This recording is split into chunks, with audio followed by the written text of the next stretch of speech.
और अब आपको एक ऐसी महिला से मिलाते हैं जिनके संघर्षों के दम पर बेटे ने बड़ा मुकाम हासिल कर लिया है।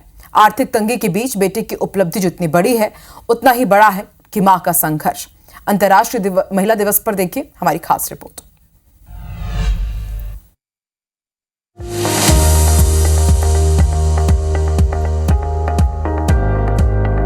ये है सीता देवी और विनोद गुप्ता, जिनके घर में सालों बाद खुशियां आई हैं। इनका संघर्ष जितना बड़ा रहा उतनी ही बड़ी खुशी भी आई है। विनोद ने सेल्फ स्टडी कर न सिर्फ यूजीसी नेट क्वालिफाई किया बल्कि 95% अंक भी लेकर आए। अब वो पीएचडी क्वालिफायर भी हो चुके हैं। विनोद और उसकी मां सीता देवी की कहानी इसलिए भी प्रेरणादायक है क्योंकि एक मां ने अपने हौसलों के दम पर न सिर्फ बेटों को पढ़ाया बल्कि उन्हें प्राइवेट नौकरी भी नहीं करने दी। सीता देवी के पति की मौत 2003 में हो गई थी। तब बच्चे बहुत छोटे थे। इस दौरान उनकी मुलाकात यतीन्द्र गुप्ता से हुई।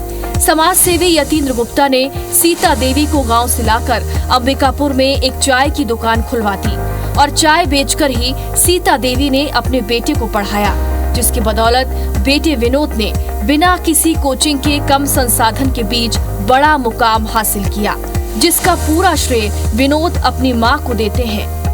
मां बहुत संघर्ष करी और मेरे को जैसे सबके कोई ना कोई आइडियल रहते हैं, कोई ना कोई किसी से उदाहरण से सीखता है, तो मैं केवल मेरी माँ से ही सीखता हूँ। कोई नहीं है और इतना दिन से हम लोग को पढ़ा रही है, लगभग 18-19 साल से। इसी का ये कारण है कि मैं इतना आगे अभी जहाँ तक भी आ पाया हूँ, माँ की वजह से ही आ पाया हूँ। अंबिकापुर में इनको मैं बुलाया और अंबिकापुर में बुलाने के बाद में अपने समाज सेवी संस्था के माध्यम से इनके लिए चंदा वगैरह करके हम लोगों ने छोटी सी चाय की दुकान स्थापित कराई कि आज जो महिलाएं कहती हैं कि हम बेसहारा हैं या हमारे पास कोई साधन नहीं है, उनके लिए बहुत बड़ी प्रेरणा स्रोत है।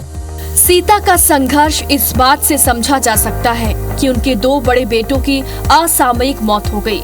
इनमें एक की मौत पैसे के अभाव में इलाज न मिल पाने के कारण हो गई। इसके बाद कई लोगों ने सीता को कहा कि वे अपने काम में अपने बेटे को भी शामिल करें, जिससे उनकी परेशानी कम हो और घर की आय बढ़ सके। लेकिन सीता ने ऐसा नहीं किया। इतने संघर्षों के बाद आज अपने बेटे की उपलब्धि पर सीता बेहद खुश हैं। पहले से मैं सोच ली थी कि बच्चे लोग को अच्छा पढ़ाऊंगी, चाहे मेरे को जो भी करना पड़े। बस मैं चाय बेच के अपना 2 पैसा बचा के घर बनाई, बच्चे लोग को पढ़ाई लिखाई। दुनिया सब बोले मेरे को कि बच्चे लोग को काम में लगाइए, मतलब कि 2 पैसा आएगा, लेकिन मैं मन में ठान ली थी कि बच्चे को नौकरी करवाना है। बहुत खुश हूँ मैं कि मेरा बेटा आज असिस्टेंट प्रोफेसर बनने वाला है। सीता और विनोद उन महिलाओं और छात्रों के लिए एक मिसाल है जो परिस्थिति का रोना रोकर टूट जाते हैं। IBC 24 भी विनोद और उसकी मां के संघर्ष को सलाम करता है। सरगुजा से IBC 24 के लिए अभिषेक सोनी की रिपोर्ट।